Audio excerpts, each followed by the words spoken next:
Fala pessoal, tudo bem com vocês? Chega mais, eu sou o Chico Garcia, inscreva-se no canal e vamos junto. Eu tô aqui na cabine, no 10º andar da Arena Corinthians, na Neoquímica Arena, onde eu acabei de assistir esse empate do Corinthians com o Juventude. Inexplicável.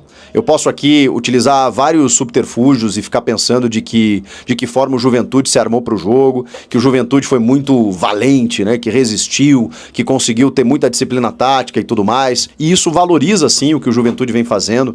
Um time bem estruturado, que tá tirando ponto de muita gente, que desde a época do Roger Machado, lá chegou à final do Campeonato Gaúcho, tirando o Inter, tirou o Inter da Copa do Brasil, pode tirar o Fluminense agora essa semana. Nada justifica o Corinthians não ter vencido aqui. Porque a gente tá falando de uma equipe que precisava vencer antes da bola rolar e que agora, ao final do jogo, mais ainda se justifica a necessidade da derrota. E não é que as circunstâncias se ofereceram ainda mais. Ou seja, você tem um adversário que está disputando, teoricamente, nesse momento a mesma coisa que você, né? O Juventude e o Corinthians são inimigos diretos. Eles estão disputando a permanência na Série A. Estão disputando fugir do rebaixamento. Você, quando enfrenta um inimigo direto, uma equipe teoricamente, aí sim na teoria, inferior tecnicamente, dentro da sua casa, precisando vencer, não há justificativas para você não fazer o resultado.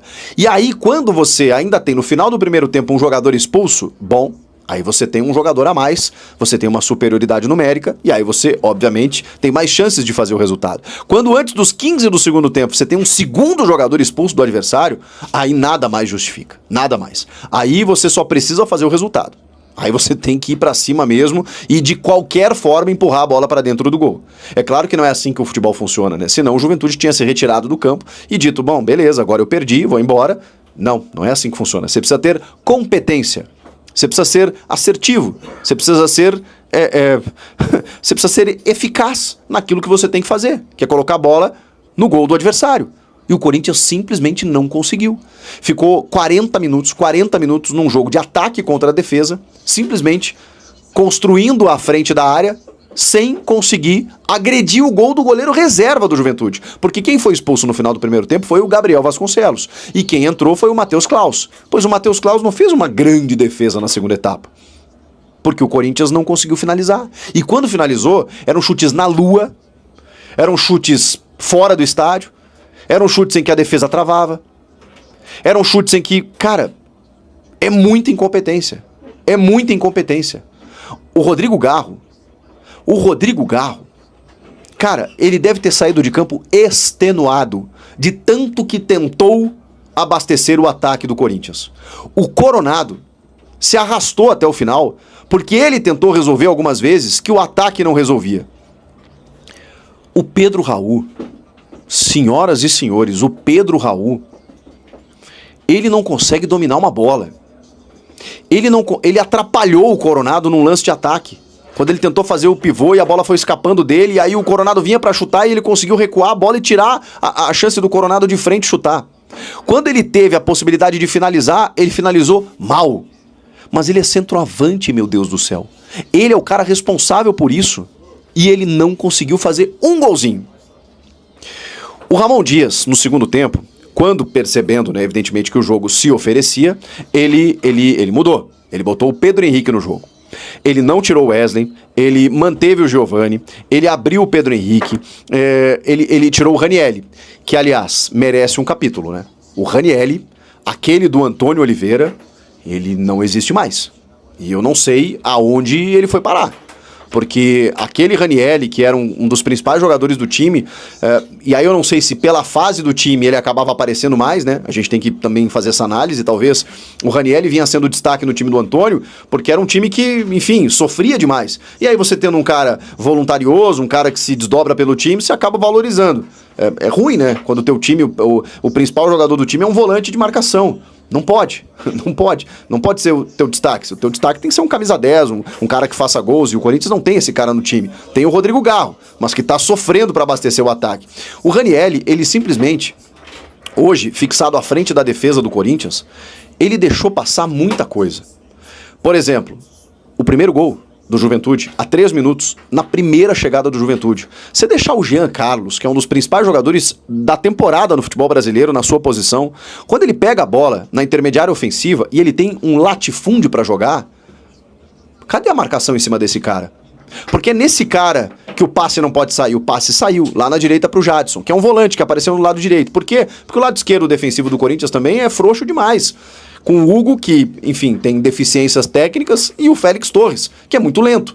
Vem o cruzamento e o Alan Ruschel faz o gol. Aí o VAR fez uma pataquada aqui, porque demora 5 minutos, aí uma hora valida, outra hora o telão mostra que não foi gol, aí o estádio todo vem, não, o telão que tá errado, o cara apertou o botão errado. Meu Deus do céu, gente. Que várzea, desculpa.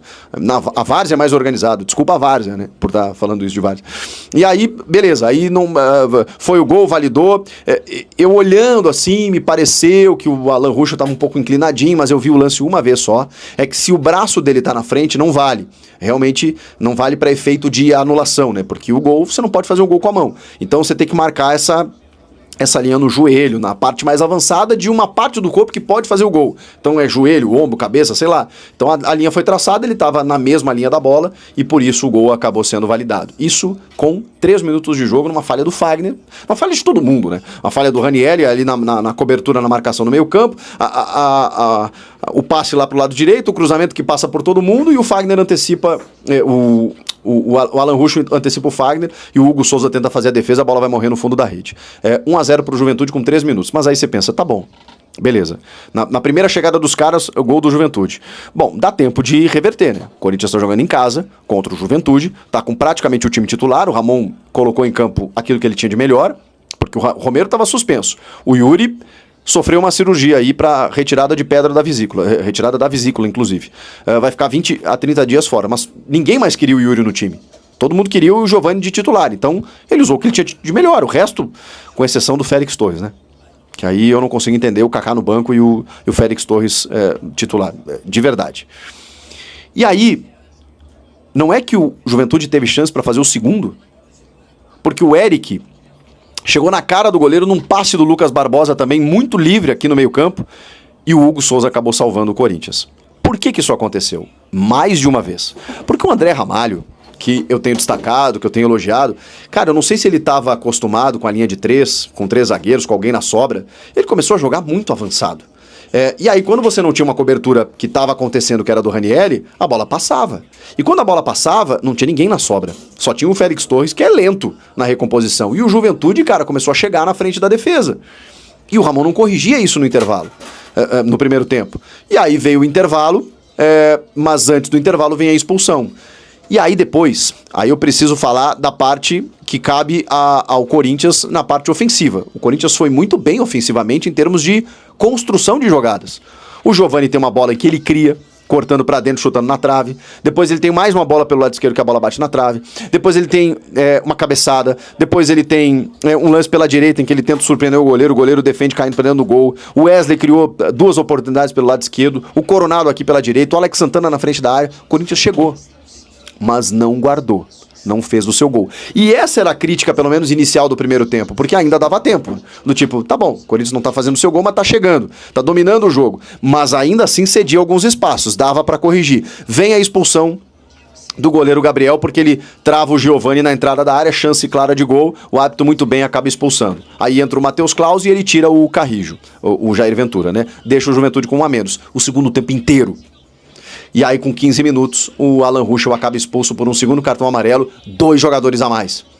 E aí o Ramon Dias colocou o Pedro Henrique, já tinha colocado no intervalo, né? Tirado o Ranieri, que estava muito mal realmente. E aí depois começou a colocar mais gente. E aí começou a colocar Pedro Raul.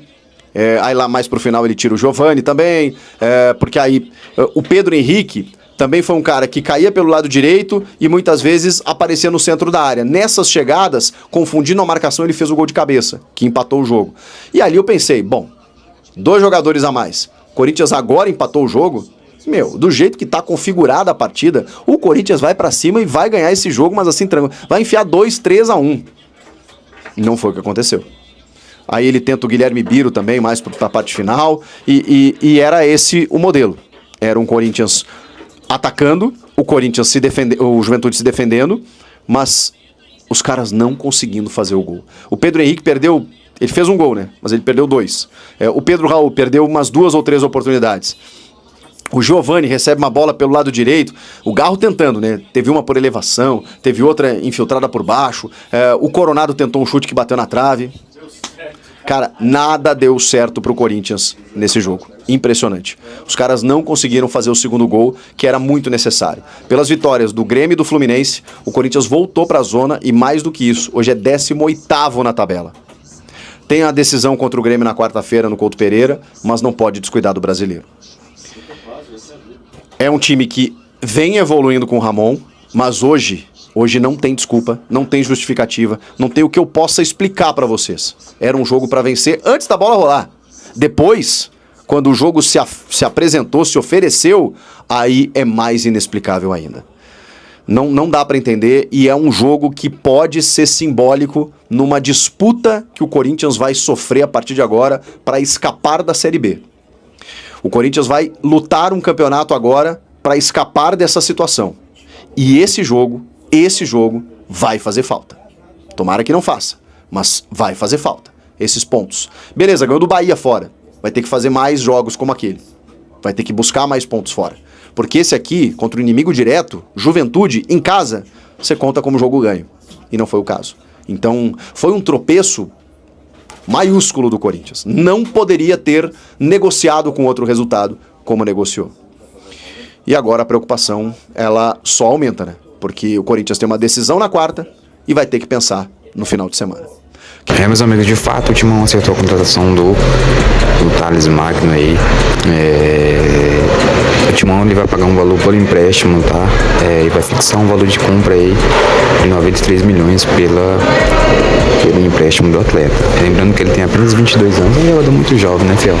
Ele procurou recentemente aí pelo Atlético Mineiro, pelo Vasco, e ele pode atuar como ponta ou como segundo atacante no esquema tático aí do Ramon. Tá? De fato, né, o nosso colombiano estava necessitando urgentemente de um atacante com as características do Thales, tá? Graças a Deus aí a diretoria, juntamente com o técnico, enxergou o Thales aí no mercado e de fato vai solicitar, já fez a contratação do atleta, tá? E também outra notícia super importante, que o Corinthians teve 2,4 milhões bloqueados de uma conta, tá? Muitas contas, né? O motivo aí foi um processo movido pelo empresário André Couro, que gerencia a carreira de jogadores como Rafael Veiga, Alan Patrick, Dudu e Lucas Lima. No Timão, o agente que trabalha com o Matheus Correia, o Ramon Dias, Emiliano Dias, o Charles e o Roberto. Ainda segundo a reportagem, o valor em questão seria utilizado pelo clube para quitar uma parcela do financiamento do estádio do Corinthians. Tá, então é isso, fiel. As notícias de hoje foram essas. Se você curte o nosso conteúdo, deixe seu like no canal, ative o sininho das notificações. Um forte abraço a todos e até o próximo vídeo. E vai, Corinthians!